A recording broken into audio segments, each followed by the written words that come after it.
प्रातः क्लास चल रहा था 13/7/1967। गुरुवार को 5वें पेज की मध्य में बात चल रही थी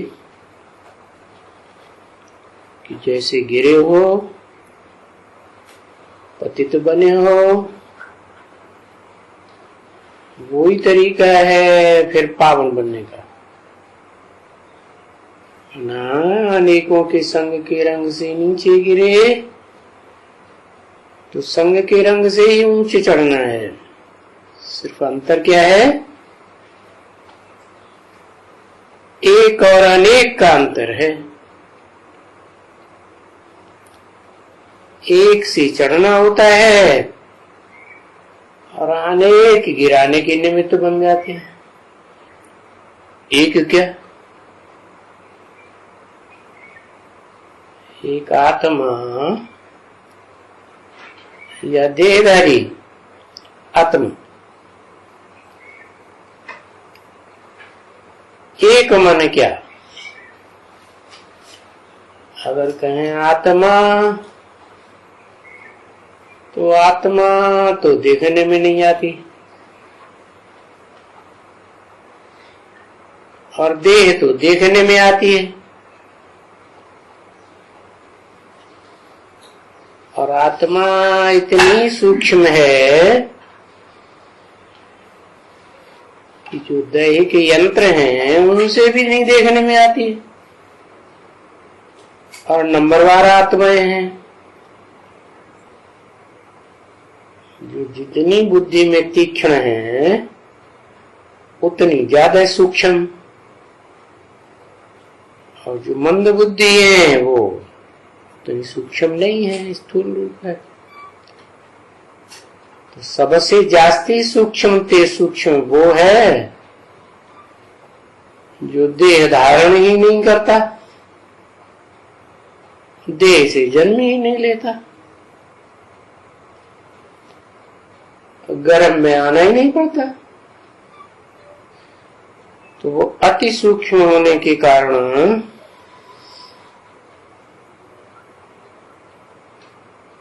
अत्यंत गहरी आत्मा है। हर बात की गहराई जितनी उसमें है उतनी गहराई और किसी भी आत्मा में नहीं। कौन सी आत्मा? जो जन्म मरण के चक्र में नहीं आती है। तो वो ज्ञान का अखूट भंडार जैसे है। और जो देह के बंधन में बंधती हैं आत्माएं, देहधारी बन जाती हैं।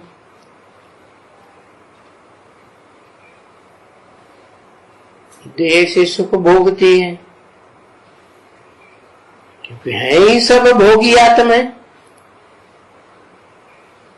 एक आत्मा अभोक्ता सदाकाल के लिए और बाकी सब भोक्ता। तो जो सदाकाल के लिए अभोक्ता है वो है सदाशिव। क्या? ऐसे नहीं आज शिव है और कल मारा मार हड्डी छोड़ दूंगा, खाल उधेड़ दूंगा। बाप रे! तो कल्याणकारी रहेंगे? अरे बताओ ना, कल्याणकारी नहीं करेंगे, नहीं चाहिए। अच्छा, तो जो भी बिंदु बिंदु आत्माएं हैं, स्टार स्वरूप आत्माएं हैं, कुरान में भी कहा ना, तुम क्या समझे कि वो अल्लाह मियाँ क्या है? वो एक तारा है। तो जब रूहानी बाप ही तारा है तो बच्चे भी तारा ही होंगे ना, सितारे ही होंगे। हाँ, किसी में रोशनी ज्यादा है स्टार में और किसी स्टार में रोशनी कम है। जिसमें जास्ती स्टार में रोशनी है वो ऊंचा पार्ट बजाने वाली रोशनी, माने ज्ञान की रोशनी। ये स्थूल सूरज की रोशनी नहीं, ये स्थूल सूरज है, चांद है, सितारे हैं, धरणी है, पृथ्वी जलवायु अग्नि आकाश है, सागर है, नदियां हैं, पहाड़ हैं, सरोवर हैं, ये सब स्थूल हैं। लेकिन इनके मानंद सूक्ष्म आत्माएं भी हैं, इसी तरह अलग अलग पार्ट बजाने वाली। कोई ज्ञान सूर्य है और वो है वो ही सदा त्यागी है, स्वयं कुछ भी सुख नहीं भोगता, भोगता है कुछ भी सुख नहीं भोगता। सुख भोगने के लिए देह चाहिए, उसको तो अपनी देह ही नहीं है। तो जैसे सूर्य तपता रहता है, ऐसे तपत है, उसमें इतनी तीक्ष्ण ज्ञान की रोशनी है कि सदा तपता है, त्यागी है। अपनी आत्मा के लिए भी त्यागी, और जो भी रूहों का बाप है उन सब रूहों के लिए त्याग करता है। जैसे दुनिया में भी बाप होते हैं ना, सारी जिंदगी कमाई करते हैं, एड़ी चोटी की ताकत लगा के कमाई करते हैं ना, परिवार का पोषण करने के लिए, बीवी बाल बच्चों के लिए। फिर जब वैराग आता है तो क्या करते हैं? पहले धीरे धीरे वानप्रस्थी होते, फिर एकदम संन्यासी, न्यासी माने त्यागी, संपूर्ण त्याग कर देते हैं बच्चों के लिए, परिवार के लिए। ऐसे ही सुप्रीम सोल शिव भी इस सृष्टि पर जब आते हैं तो थोड़े समय में ही उस सृष्टि में ऐसा चक्र चलाते हैं कि सृष्टि एकदम तमोप्रधान से सात्विक बन जाती है।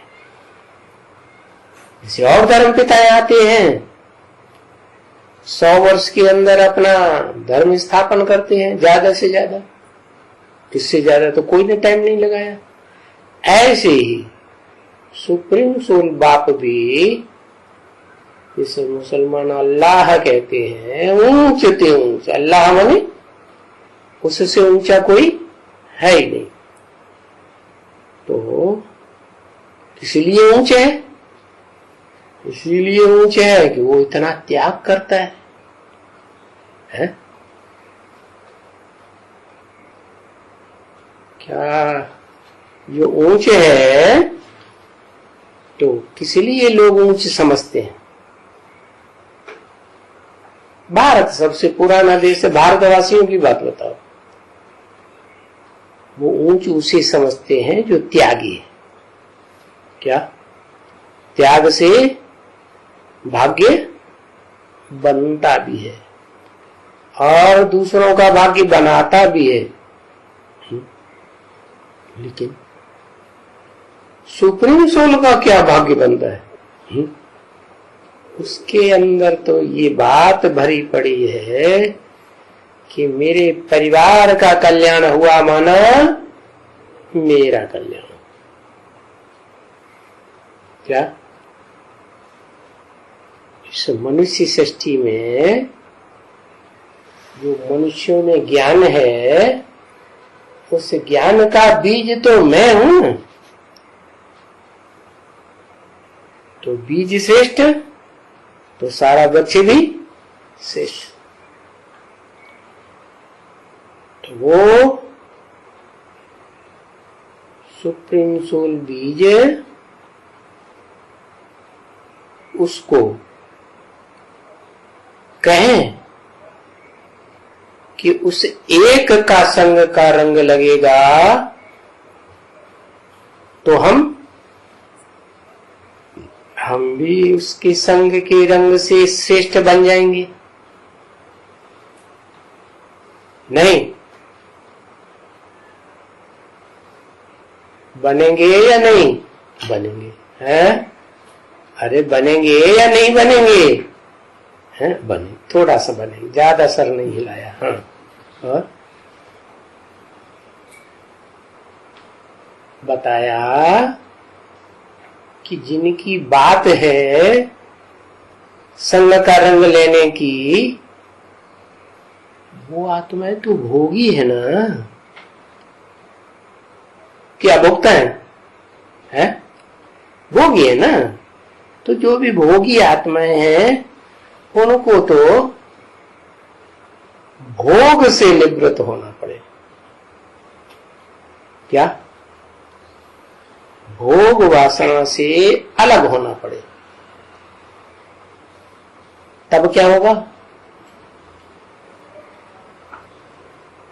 देह की जरूरत ही नहीं रहेगी, क्योंकि जो भोगी होते हैं वो तो देह से ही सुख भोगते हैं। अब सुप्रीम सोल बाप इस सृष्टि पर आता है तो समस्या यही है कि इन आत्माओं को जो भोगी हैं उनको कैसे भोगवाद से निकाला जाए। क्योंकि भोगियों को तो क्या चाहिए? हा? अरे भोगने के लिए कुछ चाहिए कि नहीं है? चाहिए। जो भी प्राणी मात्र है इस मनुष्य सृष्टि में, मनुष्य हो, देवताएं हो, ऋषि मुनि हो, राक्षस हो, पशु हो, पक्षी हो, कीड़े हो, मकोड़े हो, इंसेक्ट हो, सबको कुछ भोग चाहिए। क्या भोग माने? कुछ खाना चाहिए, खाना।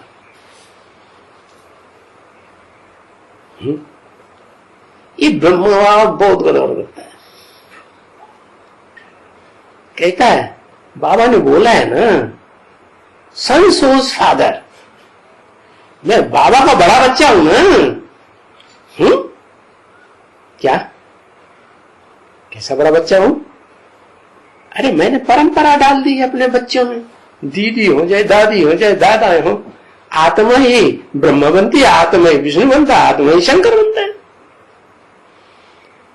तो नहीं शंकर हूं। तो शंकर बच्चे का काम क्या है फिर? संसोस फादर माने बच्चा क्या करेगा?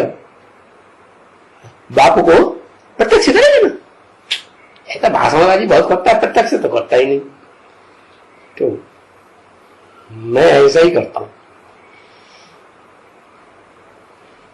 अरे भाई पहले बाप को पहचान तो लो। बाप है कौन? जैसे दुनिया में ऋषि मुनि सन्यासी बड़े बड़े विद्वान आचार्य समझे बैठे शिवोहम।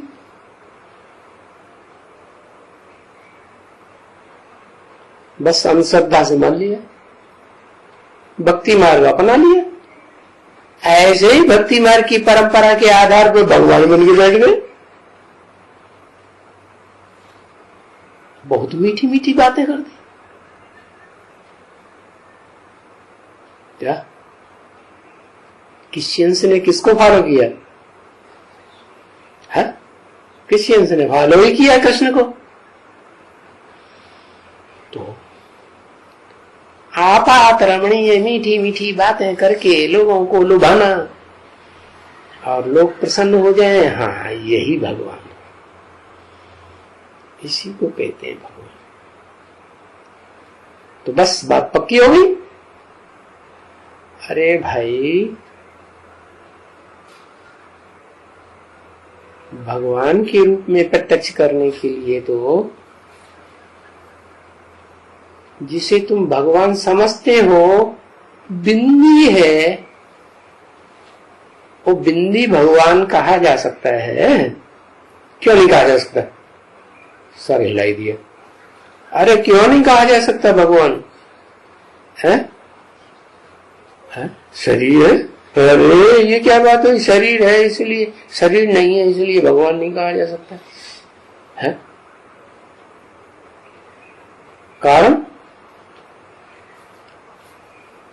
अरे शब्दों का अर्थ होता है भाई, भगवान है स्त्री का अंग, क्या जो ज्यादा लोड नहीं उठाई सकती। क्या कहा? उसे कोई न कोई संरक्षण देने वाला चाहिए, रक्षक जिसे कहते हैं पति। क्या? इसलिए दुनिया की कोई ऐसी कन्या नहीं है जो जीवन में क्या न करती हो, पति स्वीकार न करती हो जीवन में, कम से कम एक बार जरूर। इसलिए जो पति है और पत्नी का संबंध है वो तो तब ही बनता है जब एंटी सेक्स हो। और आत्मा में दोनों प्रकार की भोगवादिता है। क्या? भोग लेना भी और भोग देना भी। सुप्रीम सोल न लेता है न देता है। तो सवाल ये है कि ब्रह्मा से पूछा जाए कि प्रूफ दो, किस बात का है? कि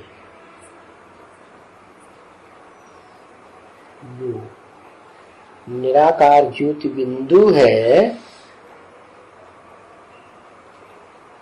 वही भगवान है।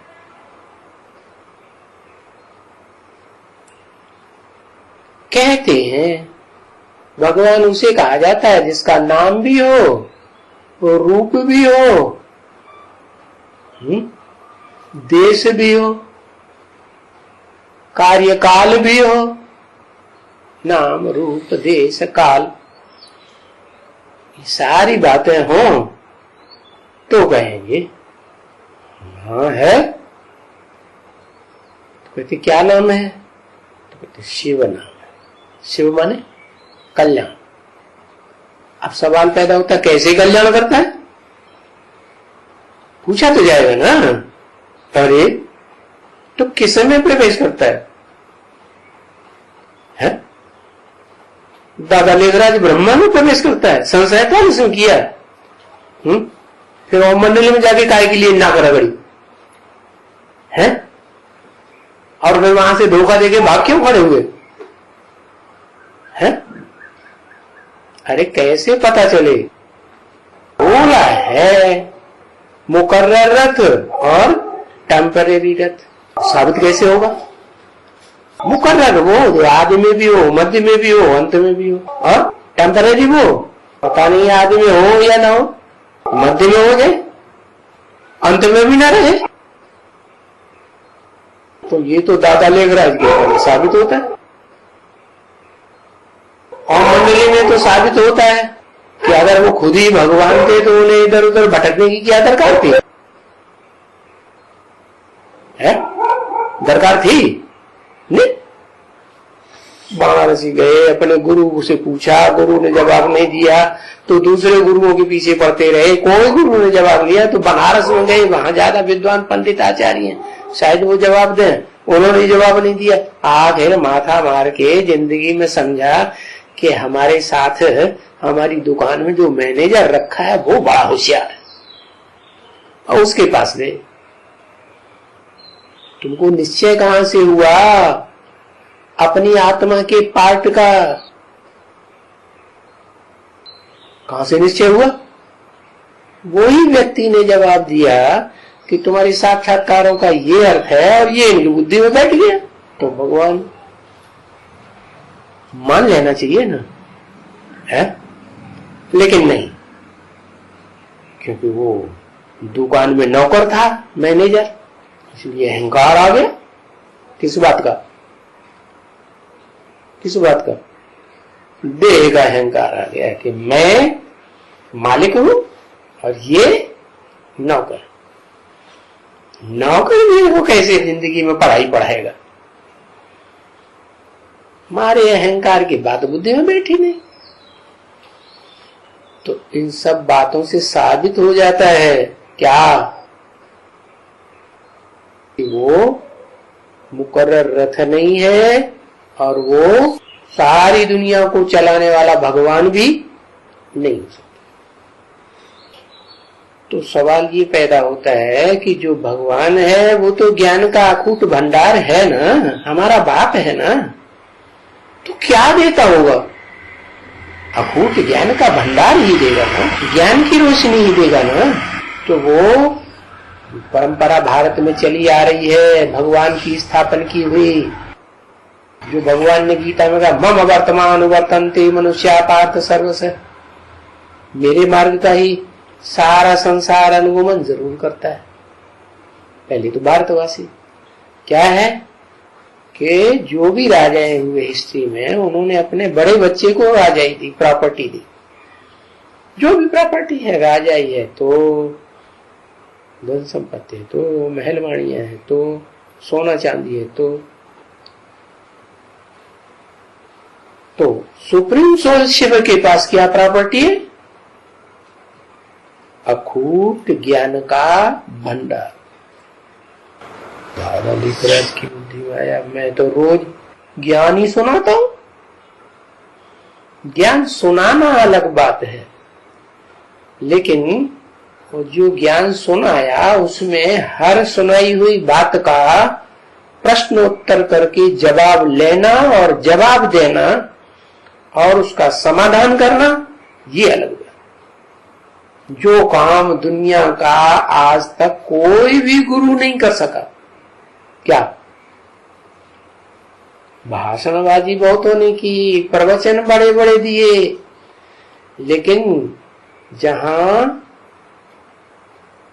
सभा में प्रश्न करने वालों ने प्रश्न करना शुरू किए तो सब जवाब प्रश्नों का जवाब कहीं से नहीं मिलता। तो इससे साबित होता है कि वो गीता ज्ञान नहीं है उनका, क्योंकि गीता में तो लिखा है परिप्रश्नेन सेवया। क्या? जो भी कोई बात सुनाई जाए उसका प्रश्न उत्तर करके सेवा लेना और देना होना करना जरूरी है। तो न तो ब्रह्मा बाबा ने कभी परमिशन दी क्लास टाइम में क्या कि कोई प्रश्नों का जड़ी लगाए और जरा धड़ जवाब दे। न ब्रह्मा बाबा के फॉलोअर्स ने ये बात कभी अपनाई। क्या कि क्लास में संगठन बैठा हुआ है हजारों लोगों का, उसके बीच में प्रश्नों का जवाब दे, बजाय जवाब देने के कान पकड़ के निकाल के बाहर कर दिया जाता। तुम डिस्टर्ब करते हो, कोई बात नहीं कहने देते, बाद में बात करना। अच्छा, बाद में कभी मौका ही नहीं देते तो लोगों को कैसे पता चलेगा कि कुछ सच्चाई है या नहीं है? तो ऐसे ही मुख्य बात है कि सुप्रीम सोल बाप जब आता है तो क्या सिर्फ बीज डाल के चला जाता है। उसका इतना ही काम है कि तुम आत्मा ज्योति बिंदु हो, बस, तुम शरीर नहीं हो। अरे ये तो गीता में भी लिखा हुआ है, अणुअणीयांशम, आत्मा अनुरूप है? ज्योतिर्लिंगम, आत्मा ज्योति का लिंग है, ज्योति स्वरूप है। भ्रुकुटी की मध्य में रहती है, गीता में लिखा है कि नहीं? भ्रुवोर मध्य प्राणमावेश्य सम्यक, भ्रुकुटी के बीच में प्राण रूप आत्मा जो है उसको भली प्रकार सम्यक रीति से स्मरण करना चाहिए अंत समय में। तो अंत समय भी दो तरह का होता है। एक तो हर आदमी की मौत आती ही रहती है हर जन्म में, वो भी अंत समझते हैं, लेकिन वास्तव में वो अंत नहीं है। क्योंकि जो व्यक्ति शरीर छोड़ता है, जो भी प्राणी, वो अपनी 5 इंद्रियों को साथ लेकर जाता है, सूक्ष्म इंद्रियों को, क्या जिनसे वो स्थूल शरीर बना है ना, वो सूक्ष्म शरीर साथ ही रहता है। गर्भ में बच्चा जाता है ना, तो वहां अनुभव कुछ नहीं करता, सुख दुख का अनुभव करता है। छोटा बच्चा जब पैदा होता है तो भी कभी हंसता है, कभी रोता है।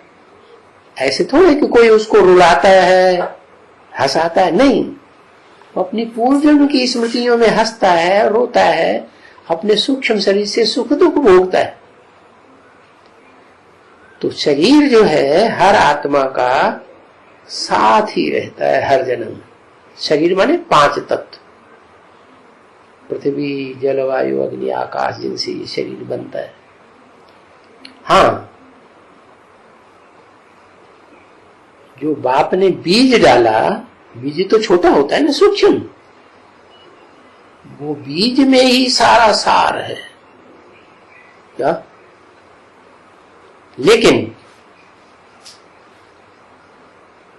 5 तत्वों का सार है, और उस 5 तत्वों में जो भावना है वो व्यक्ति जहां जिंदा हुआ पड़ा है वहां से आती है। संस्कार, जन्म जन्मांतर के संस्कार, संकल्प शक्ति और निर्णय शक्ति और परख शक्ति, जिसे कहते हैं बुद्धि। मन, संकल्प शक्ति और बुद्धि, तो ये 5 चीजें हो गई। क्या? 5 एलिमेंट्स, पृथ्वी, जलवायु, अग्नि, आकाश, और मन, बुद्धि, कितने हुई? 7। ये बहुत मुख्य है। और फिर जिससे शरीर बनता है, वो शरीर के साथ इंद्रियां भी तैयार होती है। गर्भ में इंद्रियां तैयार होती है कि नहीं? लेकिन वो इंद्रियों का जो संरचना है वो आत्मा के संस्कारों के आधार पर होता है। पूर्व जन्म के जैसे जैसे संस्कार हैं, अच्छे बुरे, उसके आधार पर कोई अंधा ही पैदा होता है। तो पूर्व जन्म में आंखों से बहुत ज्यादा लोगों को दुख दिया होगा, क्या? आंख लड़ाई होगी और फिर भाग गया, दूसरे से आंख लड़ाई, वहां से भी भाग गया, तीसरे से आंख लड़ाई, वहां से भी भाग गया। तो जिसकी दिल लग जाती है उसको तो दुख होगा ना। ओ फिल्म वालों ने गीत में पाला देशियों छे न अखियां लाना, पाड़ोसियों को एक दिन। अरे भाई, तुम्हारे अंदर ये कहां से आ जाता है? अरे कराने वाला वो करा रहा है, फिल्म वालों से भी अच्छा काम करा लेता है। दुनिया समझती है तो लचकैया है। अरे भाई, लचकैया है तो क्या हुआ? इनका भी तो ह्यूज ड्रामा में पार्ट लोधा हुआ है ना। तो जिसका जितना वो भी पार्ट है वो सब कल्याणकारी है, अकल्याणकारी है? अकल्याणकारी। तो बात चल रही थी संग की, रंग की। क्या? चाहे आंखों का संग हो, चाहे और ज्ञान इंद्रियों का संग हो, चाहे कर्म इंद्रियों का संग हो, वो याद जरूर आता है। और संग हो करके और किसी का दिल लग जाए और फिर वो भाग जाए, क्या? तो दुख बढ़ता रहेगा। अगर कोई सच्चा होगा, एक के प्रति प्यार करने वाली उसके अंदर आत्मा में रग होगी, तो बहुत दुखी हो जाएगा। नहीं समझा? दुखी होगा ना, तो ये पाप चढ़ता रहता है आत्मा में। तो आंखों की बात बताई, ऐसा किसी ने पाप चढ़ाया है तो वो पाप बढ़ते बढ़ते बढ़ते बढ़ते उसका घड़ा भर जाता है। आंख के द्वारा पाप करने का घड़ा भर गया, बस फूट गया। फूट जाने से क्या होता है? बस जन्म होगा तो अंधा पैदा हो। आज से 400-500 साल पहले सूरदास हुए है, कहते हैं, कोई कहते हैं उन्होंने अपनी आंखें फोड़ ली थी, कोई कहते हैं नहीं वो जन्म से अंधे थे। अरे जो भी है तो पूर्व जन्मों से कनेक्टेड बात ना। तो बताया संग का रंग जो है वही संस्कार बनाता है। अच्छा संग का रंग है तो अच्छी संस्कार, बुरा संग का रंग है तो बुरे संस्कार पड़े। अब संग का रंग क्या निराकार ज्योति बिंदु आत्मा का लगेगा? हाँ, आत्मा सदा काल के लिए कोई अभोक्ता हो तो कहेंगे कि हाँ भाई लगेगा। सदा काल के लिए नहीं हो, थोड़े काल के लिए हो। तो इस सृष्टि रूपी रंगमंच पर एक आत्मा ऐसी भी है और उसके अलावा उसके और भी भाई बंधु हैं जो निराकार के बच्चे निराकारी स्टेज में रहने वाले हैं। समझ गया? नहीं समझा? निराकार के बच्चे भी निराकार। तो जो फर्स्ट क्लास नंबरवार निराकारी आत्माएं हैं, निराकारी स्टेज में कुछ न कुछ नंबरवार टिकती हैं, वो है 10 धर्म पिता है। उनमें से आखिरी 2 को तो धर्म पिता कहो भी नहीं, मठपंथ कह लो। तो वो इतने तीक्ष्ण हैं क्या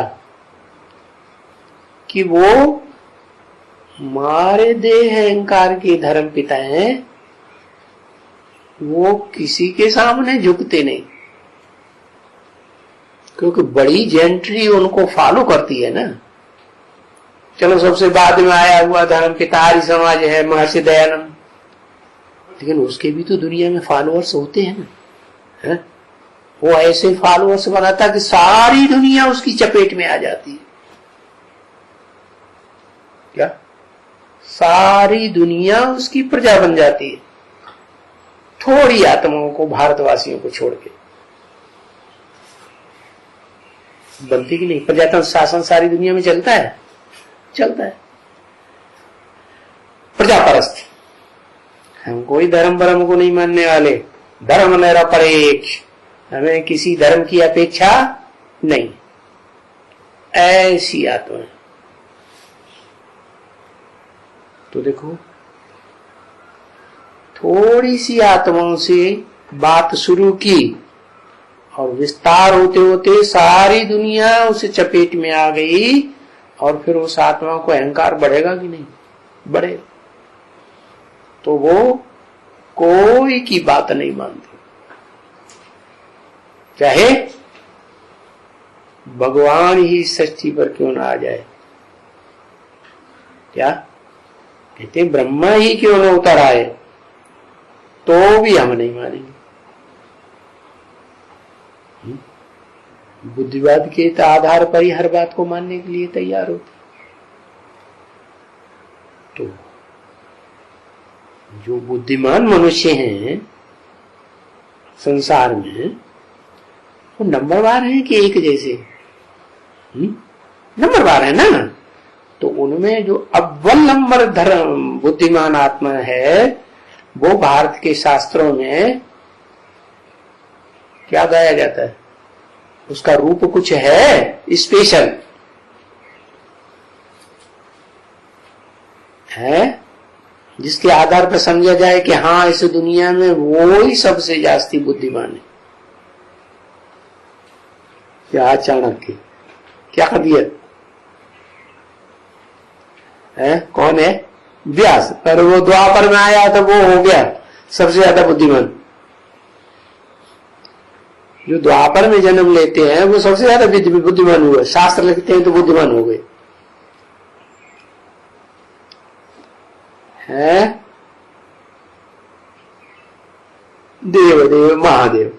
अरे कैसे पता चले देव देव महादेव? बड़े देवताओं के बड़े देवता होंगे तो ऐसे कैसे पता चले कि बुद्धिमानों की सरताज है? गणेश बैठ तेरे की और स्थूल पेट बड़ा दिखा दिया तो बस वो हो गया, बड़ा बुद्धिमान हो गया।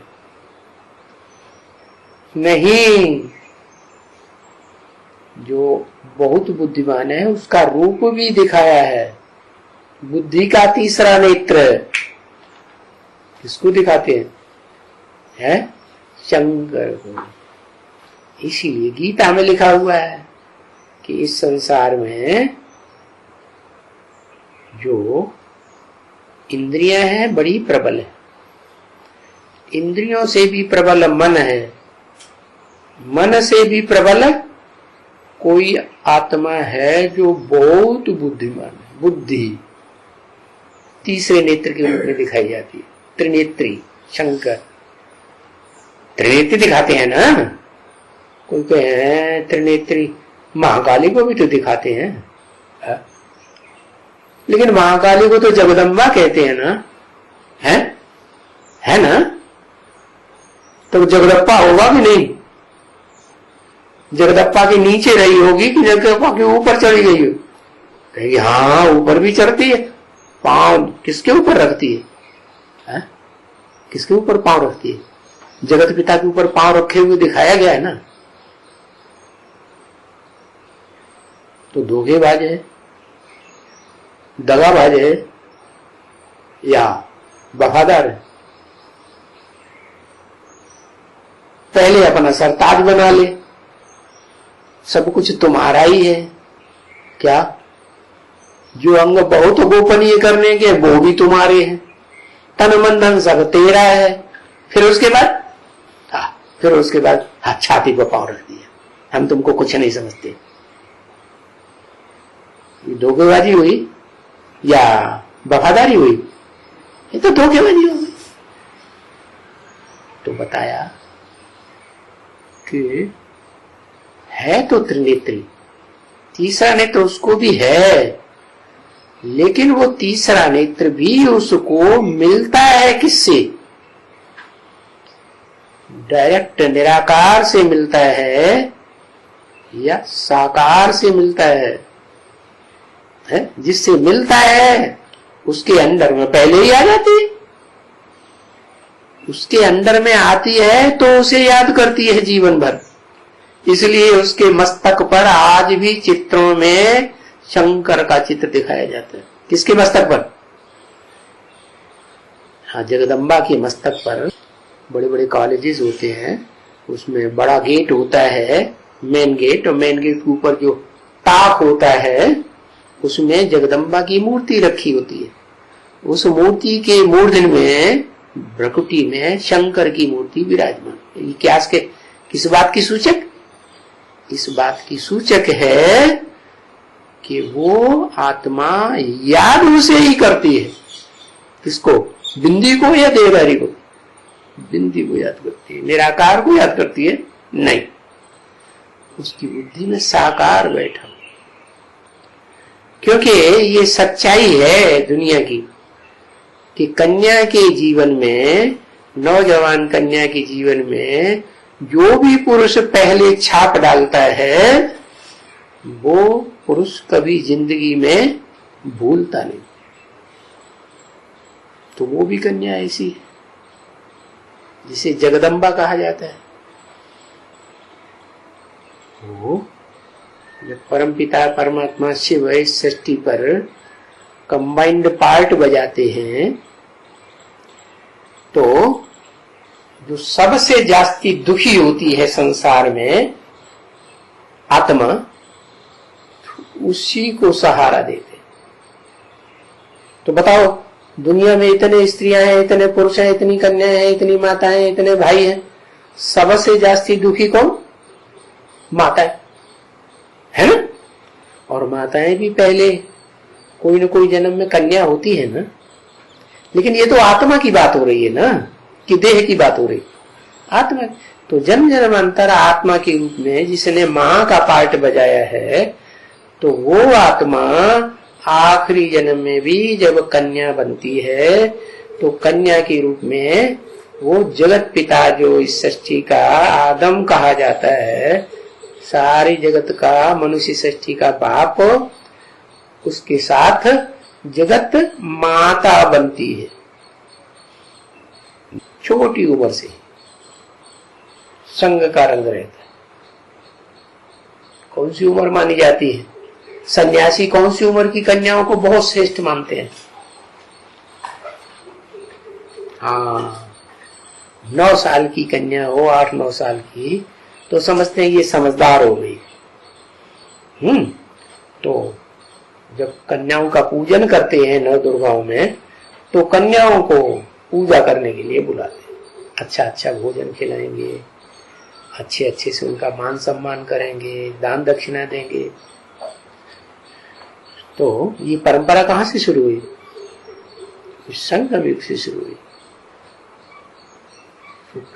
बाप भी जब इस सृष्टि पर आते हैं, किसी मनुष्य तन में, आदम में, अर्जुन में, है आदिदेव वाली आत्मा को, त्रिनेत्री शंकर को, तो उसमें आकर के वो प्रैक्टिकल में कोई माता को सहयोगी बनाते, विशेष सम्मान देने के लिए कि ज्यादा दुखी माताएं हुई है ना। और माताओं में सबसे जास्ती दुखी माता का पार्ट बजाने वाली कौन है? जगत अम्बा। जगदम्बा या पार्वती? जगदम्बा। तो जगदम्बा को ही उठाते हैं। और वो जगदम्बा छोटी कन्या, बचपन से ही उसके ऊपर छाप पड़ी है संग के रंग की। तो पूर्व जन्मों के संस्कारों के अनुसार भले धोखा देती है, लेकिन लंबे समय तक साथ निभाती है। क्या? लेकिन दूसरे धर्म पिताओं ने और उनके फॉलोअर्स ने आकर के सुना, कमजोर बनाया है उस आत्मा को कि दुनिया हमारी है। दुनिया में जो भी माताएं कन्याएं हैं, उनके ऊपर हमारा होल्ड है। तो उसे बहुत पॉल्यूट किया है। जैसे ये दुनिया 2 चीजों का खेल है, पुरुष और प्रकृति। तो वो पुरुष है जो प्रैक्टिकल में पार्ट बजाता है, वो त्रिनेत्री शंकर, जगत पिता, आदम, अर्जुन, और उसके साथ आज से ही क्या जो मनुष्य सृष्टि रची जाती है, उसका आरंभ उस माता के थ्रू होता है। क्या? ऐसे तो एक और भी माता है, बहुत ही देह अभिमानी, आत्मिक स्थिति का नाम निशान नहीं, लेकिन वो तो आती तो है संसर्ग संपर्क में, लेकिन आई ना आई बराबर, बहुत थोड़ा समय साथ निभाया। इसलिए महावाक्य है कि संबंध जोड़ना बड़ी बात नहीं, लेकिन संबंध कहां तक निभाया, उस बात के नंबर मिलते हैं। और जितने नंबर मिलते हैं उसी आधार पर क्या कहा, माला में नंबर आते। फर्स्ट क्लास माला, सेकंड क्लास माला, थर्ड क्लास माला, फोर्थ क्लास माला। तो वो निभा ही नहीं पाती, मारे देह बांध, क्योंकि उसका काम ही है विशेष, क्या स्पेशल काम है सफाई का। क्या माना, द्वैतवादी द्वापर युग से वो उन धर्म पिताओं के पास जाती है, रहती है, तो क्या करती है? हाँ, वो उनसे कचरा साफ करना ही सीख पाती है। ये धर्म पिता आत्माभिमानी है, देहभानी है, तो ये कचरा फैलाएंगे तो कचरा साफ कौन करेगा? किसी को दासी बनाएंगे ना, घर का कचरा कोई साफ करने आती है ना, तो उसे भंगिन कहा गया।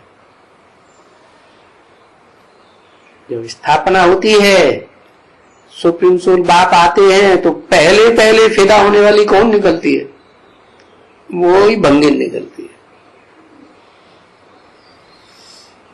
लेकिन स्ट्रिक्ट नहीं रह पाती। घर परिवार वालों को पता चलता है तो कान पकड़ के ले जाते हैं, वो उनको मुकाबला ही नहीं करते। मुकाबला करे तो फिर संगठन से सहयोग मिले, वो खुद ही आराम से चली जाती है, चाहे बेसिक में और चाहे एडवांस में।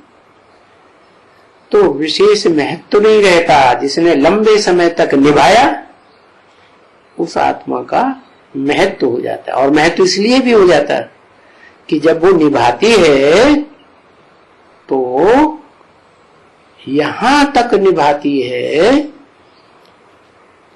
कि वो सुप्रीम सोल बाप आकर के नर को जो नारायण बनाता है और नारी को नारायणी बनाता है, उस नारायणी के समान स्टेज तक पहुंच जाती है। क्या?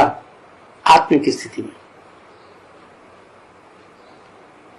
इसलिए महालक्ष्मी का टाइटल मिलता है।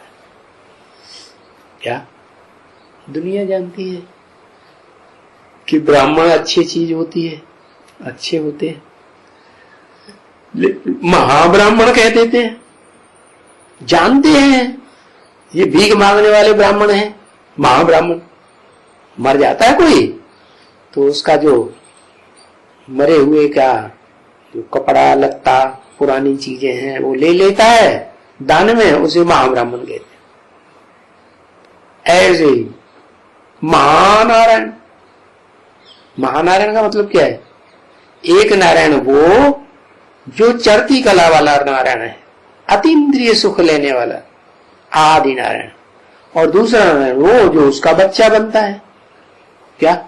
सुख लिए बगैर नहीं मानेगा। क्या? बाप ने जो कुछ कमाई करमा के रख दी ना, बस जिंदगी भर भोगेगा। तो वो ऊंचे टाइप का हुआ या नीचे टाइप का हुआ नारायण? नीचे टाइप।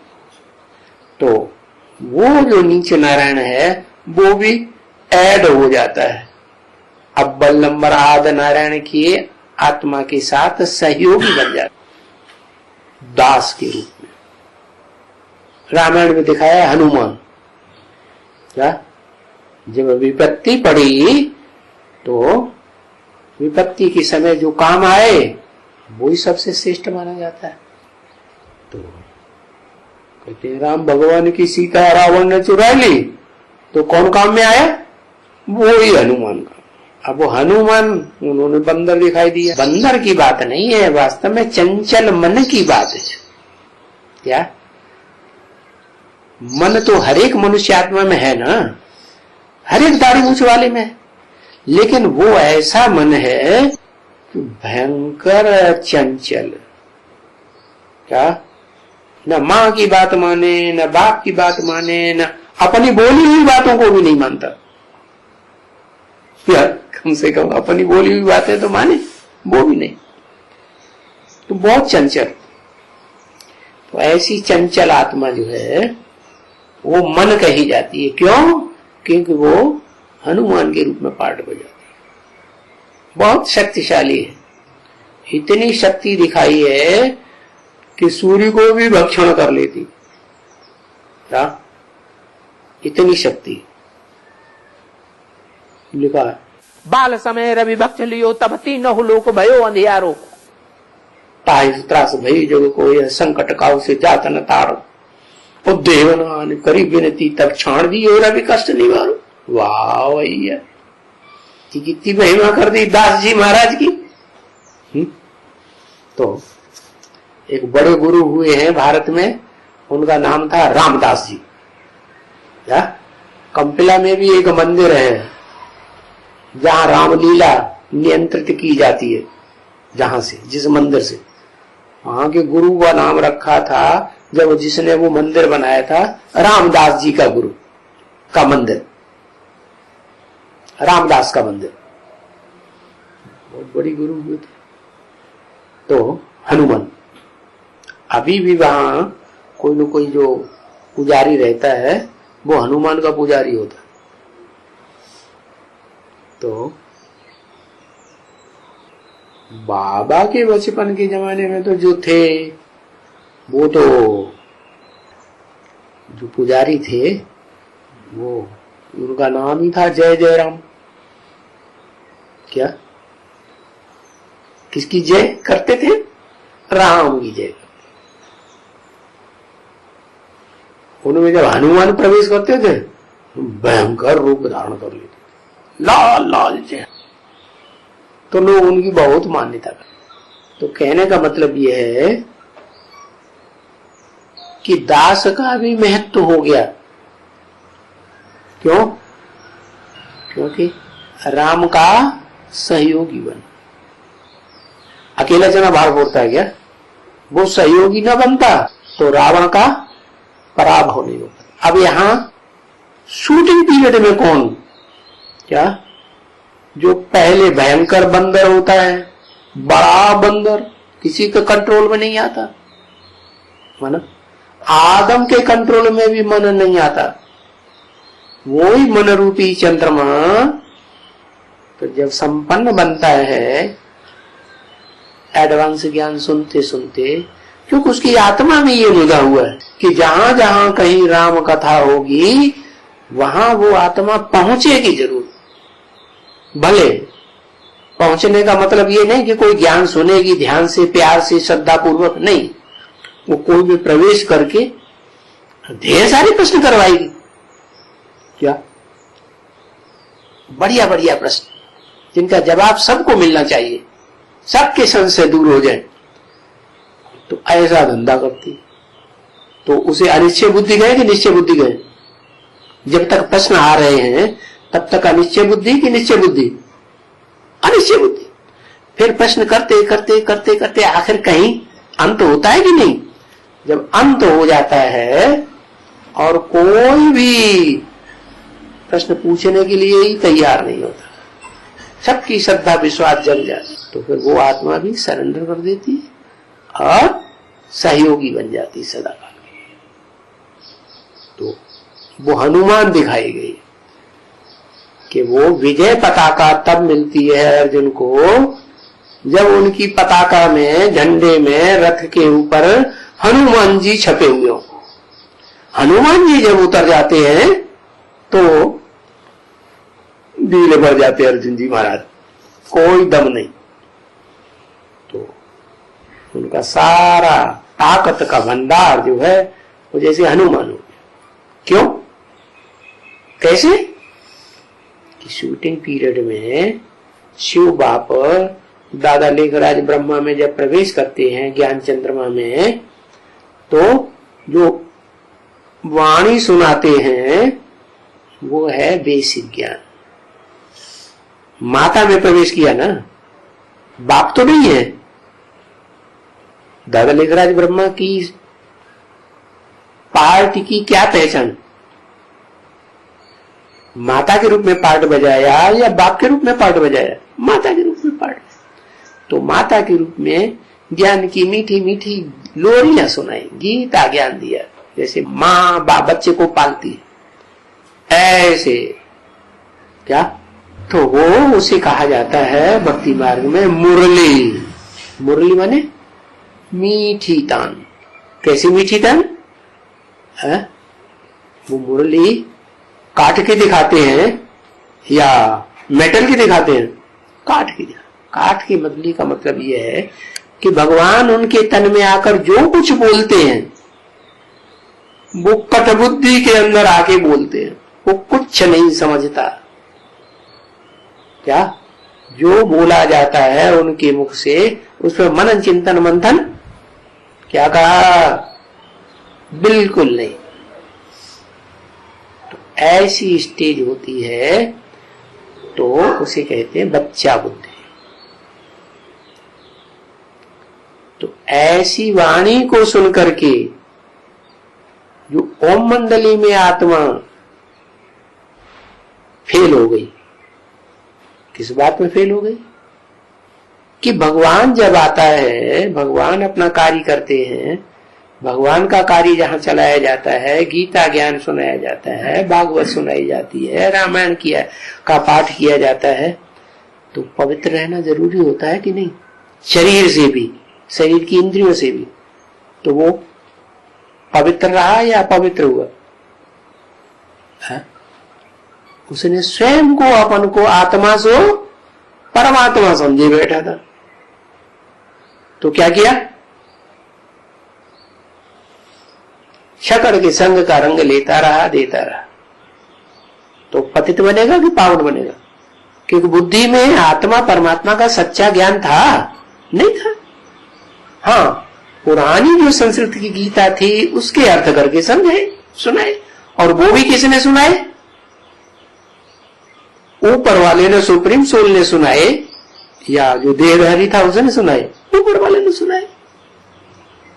लेकिन जो डायरेक्ट ज्ञान दिया जाता है, जैसे धर्म पिताएं आए तो उन्होंने पुस्तक पढ़ के सुनाई, पुस्तक लिखी, या डायरेक्ट ओरली बोला?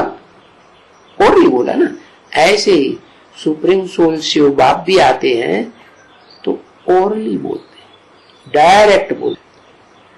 तो राम वाली आत्मा जो फेल हो गई वो किसके मुकाबले फेल हो गई है? कहते हैं जहां जीत वहां जन्म, ऐसे कहते हैं। तो फेल किसके आधार पर हुई है? ब्रह्मा बाबा ने पवित्रता का अच्छा निर्वहन किया, शरीर से, मन से भी। और वो जो प्यू नाम का व्यक्तित्व था भागीदार, उसने नहीं किया। तो फेल हुई ना पवित्रता में। पवित्रता में तो फेल हुई, लेकिन गुरु को पहचान करके फेल हुई क्या? अब जब गुरु नहीं तो परीक्षा किस बात की है? परीक्षा किस बात की? गुरु हो तो परीक्षा ले, तो परीक्षा में पास या फेल हो। लेकिन असली बात जो ये हुई कि जो संगठन शुरू किया था ओम मंडली का, उसमें उन्होंने सबसे बड़ा धोखा दे दिया। किसने? दादा लेखराज ब्रह्मा। पार्टी उनका बंदर का है, बुद्धि है नहीं उतनी ज्यादा तीक्ष्ण कि समझ सके। तो वो आत्मा जो है वो अगले जन्म में जब पहुंचती है तो भी उसको बुद्धि नहीं होती। क्या? बुद्धि न होने के कारण सुप्रीम सोल बाप जो उसमें प्रवेश करते हैं पवित्रता का उजूरा देने के लिए, वो जो उनकी पवित्रता का भंडार है ना, तो वो उसके मुख से सुनाते तो हैं। जैसा बोला, मैं तुम बच्चों को सुनाता हूं, ये बीच में सुन लेता है। कौन? ब्रह्मा बाबा। तो ब्रह्मा बाबा बीच में सुनता है लेकिन समझता कुछ भी नहीं, इसलिए उससे बात ही नहीं करते। शिव बाप सुप्रीम सोल किससे बात करते? तुम बच्चों से। तुम बच्चों का मतलब क्या है? जो यज्ञ के आदि में जो बच्चे सबसे लास्ट में छोड़ करके बाप को गए थे, मजबूरी में।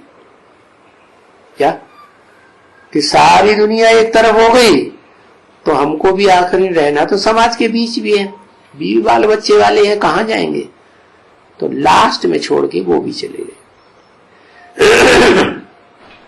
लेकिन दिल के अंदर स्मृति ही उसके लिए के गए, इसलिए दोबारा जन्म लेकर के जब आते हैं तो फिर वही राम वाली आत्मा के पीछे एडवांस पार्टी में आ जाते हैं।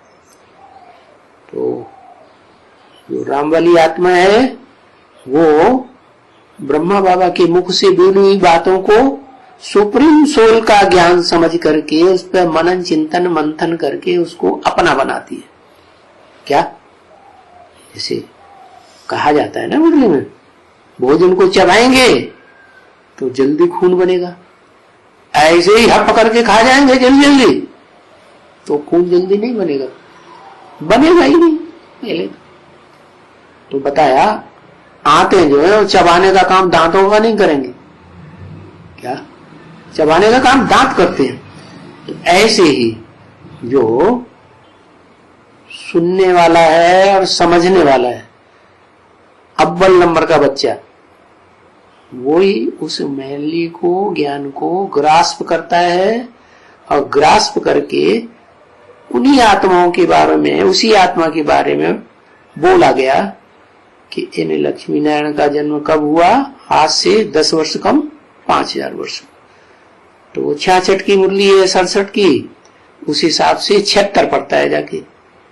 76 में उन्हें लक्ष्मी नारायण का जन्म होता है, जिनमें से नारायण वाली आत्मा जो है वो विष्णु के रूप में मानी जाती है। विष्णु रूप है क्षीर सागर में रहने वाला। कहां का रहने वाला? ज्ञान सागर में। ज्ञान का मनन चिंतन मंथन करना ही उनका जैसे घर है, दूसरा कोई धंधा नहीं होता ना। ऐसे ब्राह्मणों को धंधा है ज्ञान लेना ज्ञान देना, लेकिन साथ साथ उसी में रहना सदैव, ये फिर नंबरवार ब्राह्मणों की बात है। तो वो जो साकार स्वरूप है नारायण के रूप में, जिसे भगवान की वाणी में व्यक्त कर दिया गया, उस स्वरूप को जो पहचानते हैं, किसको? नारायण को, और उसके आधार पर डायरेक्ट कनेक्शन में आकर के जीवन परिवर्तन करते हैं, तो उनको संग का रंग लगता है। बुद्धि से भी, मन से भी और इंद्रियों से भी, समय संसर्ग संपर्क सब प्रकार से, सभी संबंधों से। तो जो सर्व संबंधों से उस एक को याद करता है तो तीव्र गति से पवित्र बनता है। तो बताया संग के रंग की बलिहारी, क्या एक निराकार आत्मा का संग या दो का संग? निराकार आत्मा भी चाहिए, साकार शरीर भी चाहिए, क्योंकि जो भी मनुष्य आत्माएं हैं, जो भी प्राणी मात्र हैं इस सृष्टि पर, वो सब शरीरधारी हैं। क्या इंसेक्ट होते हैं ना छोटे छोटे, है बहुत छोटे होते हैं, चींटी से भी छोटे, उनमें भी आत्मा, उनका भी शरीर, वो भी शरीर के बगैर भोग नहीं भोग सकते, सुख नहीं भोग सकते। तो भोगी आत्माओं को शरीरधारी चाहिए ही चाहिए, संग का रंग लेने के लिए, या नहीं चाहिए? चाहिए।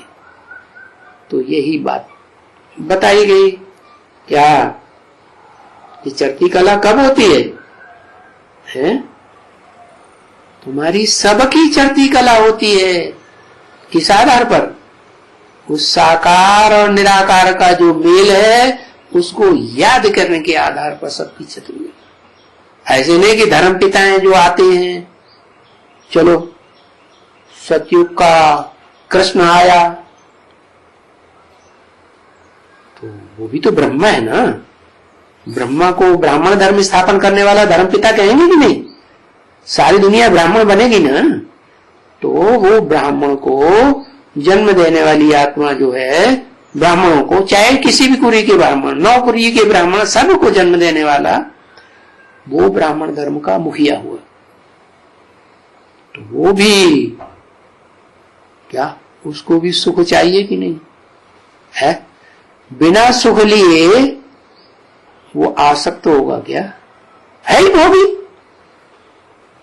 तो अपने शरीर का सुख नहीं चाहिए, अपनी इंद्रियों का सुख नहीं चाहिए, दूसरे की इंद्रियों का सुख नहीं चाहिए, दूसरों के शरीर से सुख नहीं चाहिए, उसके कमाए हुए धन से सुख नहीं चाहिए, तो क्या करे? एक का सुख कैसे ले? तो जिस सुप्रीम सोल को एक मुकर्रर रथ में प्रवेश करना होता है, उस स्वरूप को जो पहचान कर उसे जो याद करते हैं, चाहे ज्ञान इंद्र के थ्रू, चाहे कर्म इंद्रियों के थ्रू, वो आत्माएं संग का रंग पूरा ही लेती है और जल्दी ही मुक्त हो जाती है पाप कर्म से। बाकी चाहे धर्म पिताएं हो, कहीं कितने भी पावरफुल हैं, निराकारी याद को याद में रहने वाले हैं, लेकिन उनकी भी मुक्ति तब तक नहीं हो सकती जब तक उस साकार स्वरूप को, जिस साकार स्वरूप में मुकर्रर रूप से सुप्रीम सोल बाप प्रवेश करते हैं। ओम शांति।